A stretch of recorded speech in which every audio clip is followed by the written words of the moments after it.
Hi, Malik the Magic Guy, expertvillage.com. Now for another cool dinosaur, the Brontosaurus. Now this is one of those balloons where you're going to have to put a lot of twists into a small space, but with a little bit of practice you'll get it, and it just builds on stuff we've done already. So it helps to think of it as it's like apart from this and apart from this. So this is going to be similar to a poodle head, only with smaller dimensions. So we're going to make, like we did for the poodle, 3 bubbles but that are the same size. And we're going to lock twist them together like this. So that's going to give us our head like that.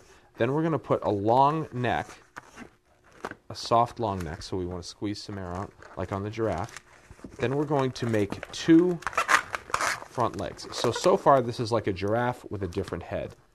Now we're going to do a small 3-bubble roll through. And the way we do that is we lock twist those together like that. Then we roll this one through. That makes the Brontosaurus body. And then with what's left over, we make some legs. Now that may look like you don't have enough room, but if you just squeeze the air a little bit, you get a couple of legs.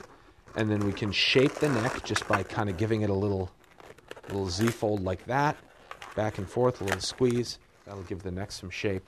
And that makes a pretty cool Brontosaurus, or you could also call this a Loch Ness Monster.